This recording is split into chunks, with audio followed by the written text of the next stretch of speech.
Spinal stenosis is an orthopedic disease. Look at this picture shows that lumbar stenosis, thoracic stenosis and cervical stenosis. CT, spinal stenosis, cervical spine.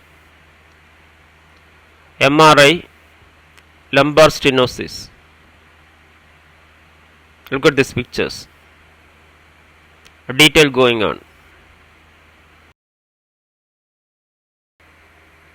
Introduction.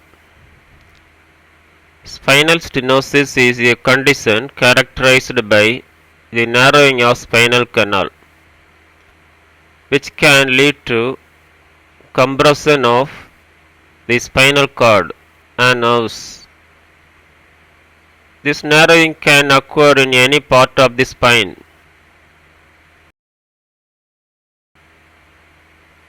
But it is most common in the lumbar, lower back and cervical neck regions. As a result, spinal stenosis can lead to pain, numbness, weakness and other neurological symptoms.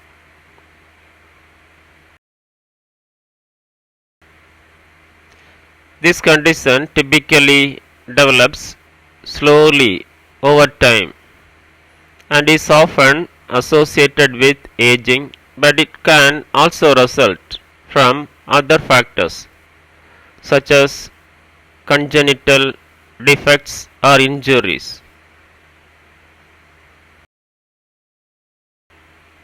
Definition: spinal stenosis is defined as the abnormal narrowing of the spinal canal or neural phenomena leading to compression of the spinal cord or nerve roots.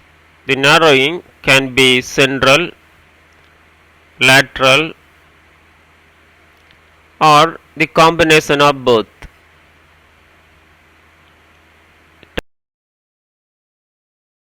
Types: 1. Cervical stenosis occurred in the neck region, compression the spinal cord and nerves, potentially leading to symptoms in the arm, leg and other parts of the body.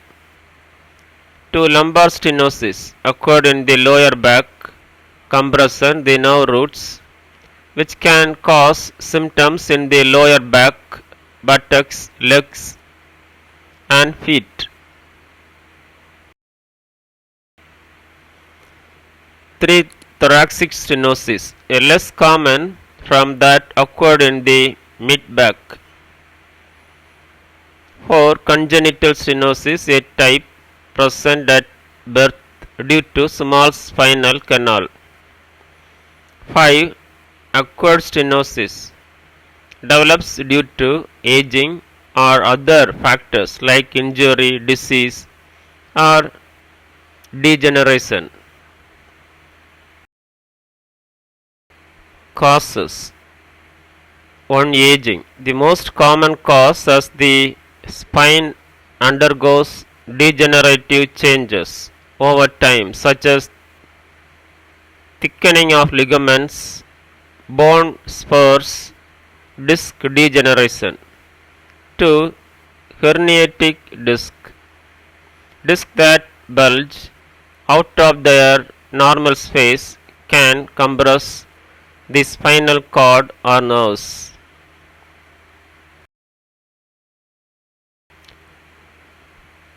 3. Spinal injuries. Trauma or fracture can cause bone displacement leading to stenosis. 4.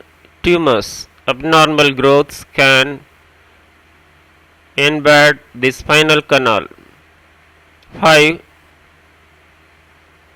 Packett's disease, a condition that disturbs normal bone formation leading to enlarged and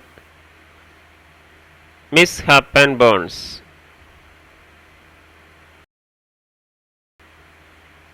6. Congenital spinal defects. Some people are born with a narrow spinal canal, which can lead to symptoms early in life. Risk factors. 1. Age. Most common in people over 50. 2. Gender. Women are more likely to develop spinal stenosis, especially in the cervical region. 3. Genetic. Family history of spinal stenosis or related conditions. 4. Arthritis. Both osteoarthritis and rheumatoid arthritis can lead to the spinal stenosis. 5. Previous spinal surgery, scar tissue, or changes in the spine structure can lead to stenosis. 6. Obesity. Excess weight can place additional stress on the spine. Complications. 1. Chronic pain, persistent discomfort that can interfere with daily activities. 2. Nerve damage. Prolonged compression can lead to permanent nerve damage, resulting in weakness, loss of sensation, or paralysis. 3. Bladder or bowel dysfunction. Severe stenosis can affect nerve controlling bladder or bowel function. 4. Goit disturbances. Difficulty walking or maintaining balance. 4. Increased risk of falls due to weakness and loss of sensation in the lower extremities. Pathophysiology.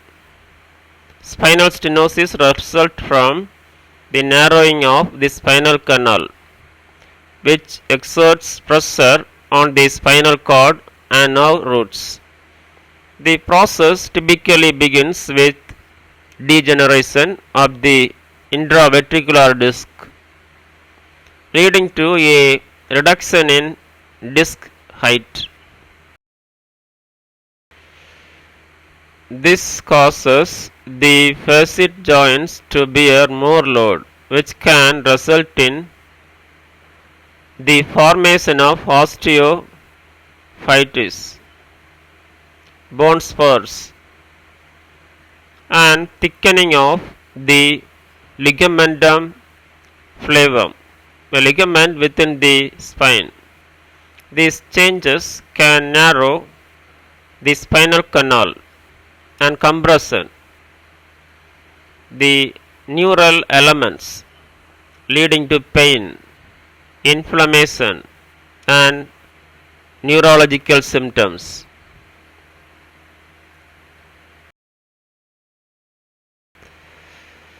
Pathophysiology of spinal stenosis step-by-step process. 1.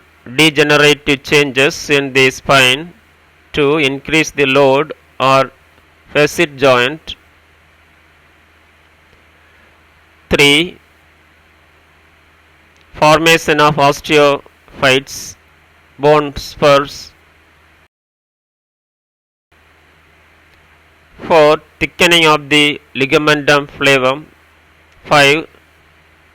Herniated or bulging disc. 6. Reduction in the cerebrospinal fluid CSF space. 7. Nerve compression and ischemia. 8. Symptoms manifestation.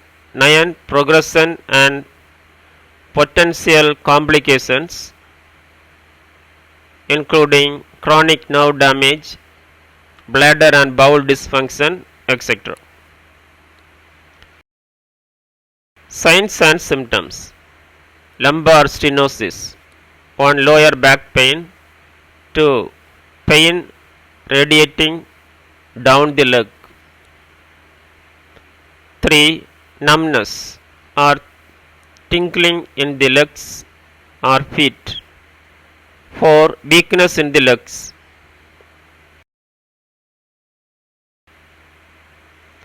5. Difficulty walking or standing for long period. 6. Pain relief when bending forward or sitting.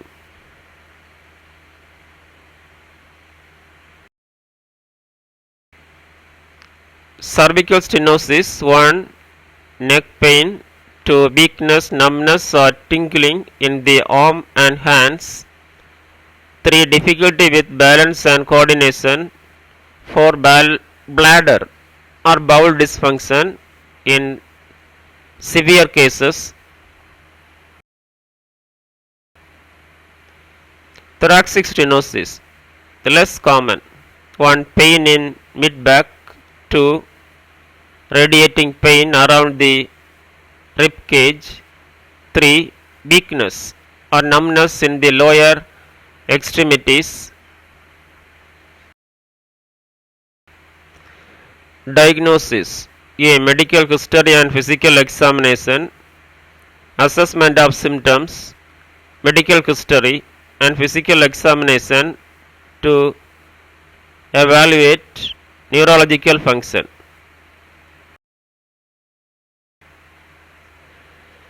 B. Imaging studies. 1. X-ray to detect bone changes and disc degeneration. 2. MRI magnetic resonance imaging provide detailed images of soft tissues including disc, nose and spinal cord.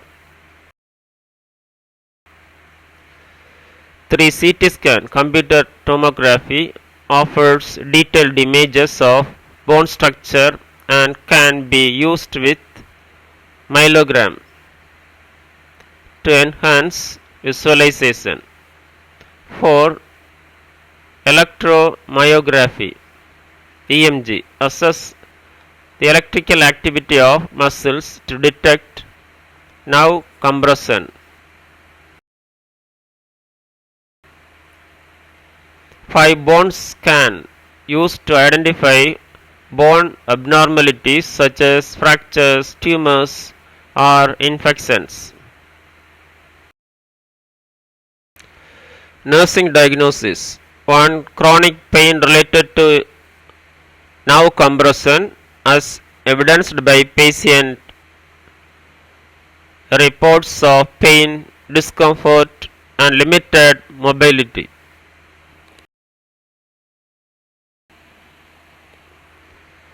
2. Impaired physical mobility related to pain, muscle weakness and nerve damage as evidenced by difficulty walking, standing or moving.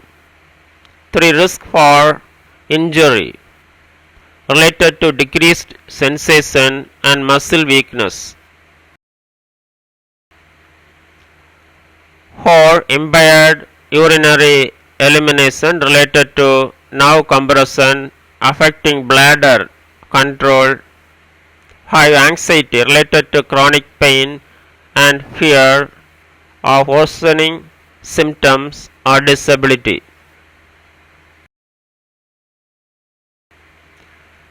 Management. Non-surgical management. 1. Physical therapy exercise to strengthen the muscle supporting the spine, improving flexibility and enhance mobility. 3. Lifestyle modification, weight management, proper posture and ergonomic adjustment. 4. Assistive devices, walkers to aid mobility and reduce the risk of falls. Surgical management. 1. Laminectomy, removal of the lamina to create more space in the spinal canal. 2. Foraminectomy, enlarging the space where the nerve roots excite the spinal canal. 3. Spinal fusion, fusing two or more vertebrae to stabilizing the spine. 4. Interspinous process device, a spacer inserted between vertebrae to relieve pressure on the nerves. Treatment in pharmacological medications. 1. Pain relievers, NSAIDs, example ibuprofen, to reduce the inflammation and pain. 2. Muscle relaxants, to relieve muscle spasms. 3. Antidepressants, tricycle antidepressants can help with chronic pain. 4. Anticonvulsants for nerve pain. 5. Steroid injections, epidural corticosteroid injection to reduce the inflammation and pain. Psychosocial medicine. 1. Emotional support, chronic pain and mobility issues lead to anxiety, depression and social isolation. Providing psychological support and counseling can help patients cope with the emotional impact of the condition. 2. Patient education, educating patients about their conditions, treatment options and self-care strategies can empower them to manage their symptoms efficiently and effectively. 3. Support groups, connecting patients with support groups can provide them with community of others facing similar challenges. Prevention. 1. Regular exercise, strengthening core and back muscles can support the spine and reduce the risk of stenosis. 2. Maintaining a healthy weight, reducing the stress on the spine. 3. Good posture, proper alignment of the spine to prevent abnormal wear and tear. 4. Avoiding heavy lifting, reducing the risk of injury to the spine. 5. Early management of spinal conditions, addressing issues like herniated disc or arthritis early can prevent progression to stenosis. In conclusion, spinal stenosis is a condition that can be significantly impact a person's quality of life due to pain and neurological defects.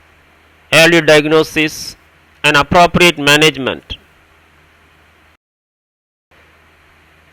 including both non-surgical and surgical options, are crucial to alleviating symptoms and preventing complications.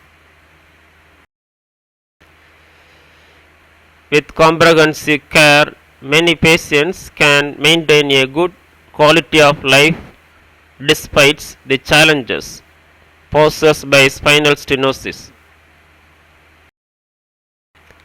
Thank you. Have a nice day.